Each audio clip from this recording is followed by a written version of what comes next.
Israel और Hamas के बीच जबरदस्त जंग चल रही है।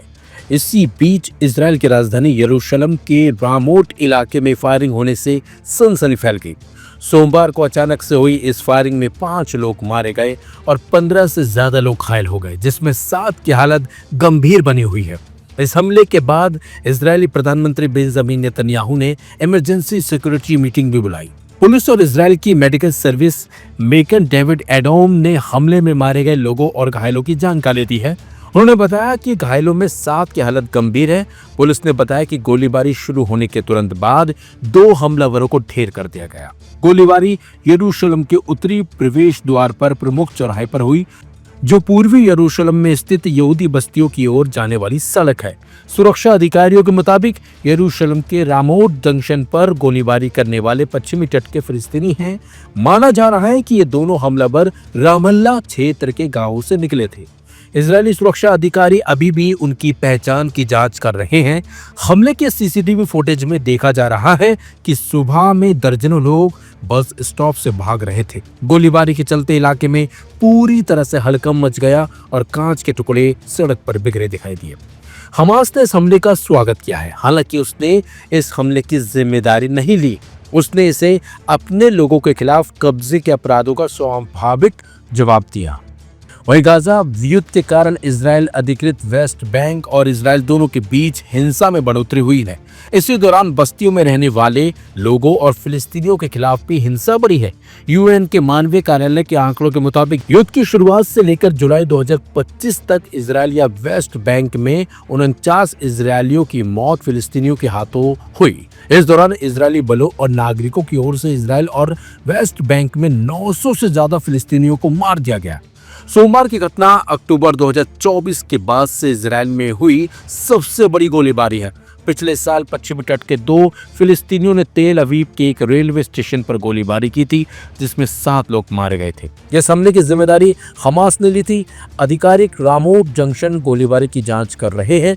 देश भर में सुरक्षा बल हाई अलर्ट पर है। इजराइल के नेशनल सिक्योरिटी मिनिस्टर भी रामोट में घटनास्थल पर पहुंचे थे। पुलिस के जवान घटनास्थल पर साफ सफाई करते दिखाई दिए। वहीं गोलीबारी के बाद इजरायली आर्मी पश्चिमी तट में रामल्ला के बाहरी इलाके में कई फिलिस्तीनी गांवों में गश्त लगा रही है। माना जा रहा है कि हमलावर इन्हीं गांवों से निकलकर यरूशलेम पहुंचे थे। लेकिन आपको बताते हैं, पहले अटकलें लग रही थी कि ये हमास की तरफ से किया गया है, लेकिन हमास ने इस हमले की बिल्कुल भी जिम्मेदारी लेने से साफ तौर पर इनकार कर दिया है। हालांकि उसने इस हमले का स्वागत किया है।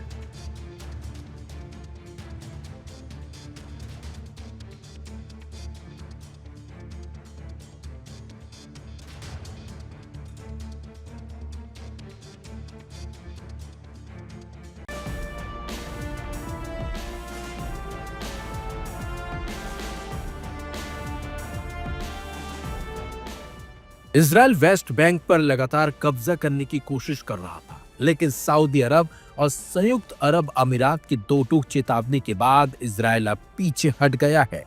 दरअसल सऊदी अरब और संयुक्त अरब अमीरात ने साफ कर दिया था कि अगर वेस्ट बैंक पर कब्जा बढ़ाने की कोशिश हुई तो अब्राहिम समझौते पर गंभीर असर पड़ेगा और रिश्ते सामान्य करने की प्रक्रिया थम सकती है। ये संकेत उस समय आया था जब गाजा और वेस्ट बैंक की स्थिति को लेकर तनाव लगातार बढ़ रहा था। कान न्यूज की रिपोर्ट के मुताबिक ये मुद्दा पिछले हफ्ते रियाद में सऊदी क्राउन प्रिंस मोहम्मद बिन सलमान और यूएई राष्ट्रपति मोहम्मद बिन जायद के मुलाकात में उठा था।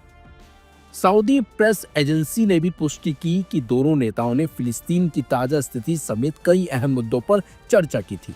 टाइम्स ऑफ इजराइल में छपी रिपोर्ट के मुताबिक दोनों नेता इस बात पर सहमत हो गए थे कि अगर इजराइल वेस्ट बैंक पर कब्जा बढ़ाता है तो अब्राहिम समझौते से पीछे हटना हकीकत बन सकता है। वही वॉशिंगटन पोस्ट की रिपोर्ट के मुताबिक इन चेतावनियों ने प्रधानमंत्री बेंजामिन नेतन्याहू को इतना परेशान कर दिया कि गुरुवार रात कैबिनेट की बैठक से वेस्ट बैंक एनेक्सेशन का मुद्दा ही हटा लिया गया। पिछले कई हफ्तों से इजराइल के प्रधानमंत्री बेंजामिन नेतन्याहू वेस्ट बैंक के बड़े हिस्से या पूरे इलाके को औपचारिक रूप से इजराइल में मिलाने की योजना पर विचार कर रहे थे। अंतर्राष्ट्रीय कानून के उल्लंघन मानी जाने वाली यह कोशिश अरब दुनिया में गुस्सा भड़का सकती थी। आपको बता दें, रविवार को ही सऊदी अरब ने एक आधिकारिक बयान जारी कर गाजा में फिलिस्तीनियों को विस्थापित करने की इजरायली टिप्पणियों की निंदा की और इजरायल पर नरसंहार का आरोप तक लगा दिया था। हालांकि बयान में वेस्ट बैंक का सीधा जिक्र नहीं था, लेकिन सऊदी का रुख पहले से ही कहीं ज्यादा कड़ा दिखा। चलिए अब आपको बताते हैं कि आखिरकार अब्राहम अकॉर्ड है क्या। तो आपको बता दें, 2020 में अमेरिका की मध्यस्थता में हुए अब्राहम समझौते के तहत यूएई, बहरीन और मोरक्को ने इजराइल के साथ राजनयिक संबंध स्थापित किए थे। इस समझौते को मध्य पूर्व में सहयोग और शांति की दिशा में एक ऐतिहासिक कदम माना गया था। हालांकि यूएई ने समझौते के समय यह स्पष्ट कर शर्त रखी थी कि इजराइल वेस्ट बैंक के कुछ हिस्सों जैसे जॉर्डन घाटी और यहूदी बस्तियों को अपने में मिलाने की योजना को स्थापित करेगा। इस शर्त को यूएई ने अपने कूटनीति में फिलिस्तीनी मुद्दे के प्रति अपनी प्रतिबद्धता के रूप में पेश किया था। हालांकि हाल ही में इजराइल के दक्षिणपंथी वित्त मंत्री बेजलेल स्मोट्रिक द्वारा वेस्ट बैंक को 80% हिस्से पर कब्जे का प्रस्ताव सामने आने के बाद यह शर्त खतरे में पड़ गई है। यूएई ने इसे अपनी रेड लाइन करार देते हुए कहा था कि ऐसा कोई भी कदम न केवल अब्राहम समझौते को कमजोर करेगा, बल्कि क्षेत्रीय एकीकरण और सहयोग की संभावनाओं को भी नुकसान पहुंचाएगा। जिसके बाद इजरायली पीएम बेंजामिन नेतन्याहू ने कदम पीछे करते हुए अपने फैसले को ही बदल लिया है। यानी कि यूएई का जो दबाव था वो इजराइल पर पड़ा और यही वजह है कि इजराइल अपने मुद्दों से पीछे हट गया। जो उसने फैसला किया था उसे उसने कैबिनेट से ही गायब कर दिया। गजा पर पूर्ण रूप से कब्जा करने की इस्राएल की नीति अब ऑपरेशनल हो चुकी है। आईडीएफ ग्राउंड ऑपरेशन लगातार चला रही है और गजा को अपने क्षेत्र में अपने कब्जे में लेने की कोशिश कर रही है। इसी बीच सऊदी अरब और संयुक्त अरब अमीरात ने इस्राएल को वेस्ट बैंक में कब्जे को बढ़ाने के खिलाफ एक कड़ी चेतावनी जारी की है। दोनों खाड़ी देशों ने स्पष्ट किया है कि यदि इस्राएल ने वेस्ट बैंक के क्षेत्रों, खासतौर पर जॉर्डन घाटी और यहूदी बस्तियों को अपने में मिलाने की कोशिश की तो ये अब्राहम समझौते को गंभीर नुकसान पहुंचाएगा और इस्राएल के साथ संबंध सामान्य करने की प्रक्रिया पूरी तरह से ठप हो सकती है। ये चेतावनी ऐसे समय में आई है जब गजा और वेस्ट बैंक में तनाव चरम पर है और क्षेत्रीय स्थिरता को लेकर चिंताएं बढ़ रही हैं। इसराइल की कान न्यूज़ की एक रिपोर्ट के मुताबिक ये मुद्दा पिछले हफ्ते सऊदी अरब की राजधानी रियाद में सऊदी क्राउन प्रिंस मोहम्मद बिन सलमान और यूएई के राष्ट्रपति शेख मोहम्मद बिन जायद अल नाहियान की मुलाकात में प्रमुखता से उठा। इस बैठक में दोनों नेताओं ने वेस्ट बैंक और गजा की स्थिति पर गहरी चिंता जताई और इसराइल की नीतियों को क्षेत्रीय शांति के लिए खतरा बताया। सूत्रों के मुताबिक दोनों देशों ने इस बात पर सहमति जताई है कि इसराइल का कोई भी आक्रामक कदम, खास तौर पर वेस्ट बैंक में क्षेत्रीय विस्तार, अब्राहम समझौते की मूल भावना को कमजोर करेगा। खास बात यह है कि सऊदी अरब अब तक इसराइल के साथ संबंध सुधारने पर तटस्थ रुख अपनाता आया है, लेकिन अब उसने खुलकर बयान दिया है और कड़ा रुख अपनाया है।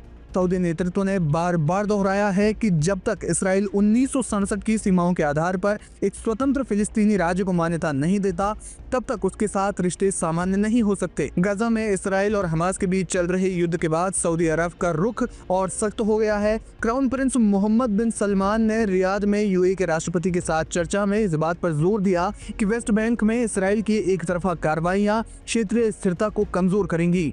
सऊदी अरब ने यह भी संकेत दिया है कि वो क्षेत्रीय शांति के लिए फिलिस्तीनी मुद्दे को अपनी कूटनीति का केंद्र बनाए रखेगा। ये संयुक्त चेतावनी मिडिल ईस्ट में तनाव को बढ़ा सकती है। सऊदी अरब और संयुक्त अरब अमीरात जैसे खाड़ी देश क्षेत्रीय स्थिरता और अपने राष्ट्रीय हितों को प्राथमिकता दे रहे हैं।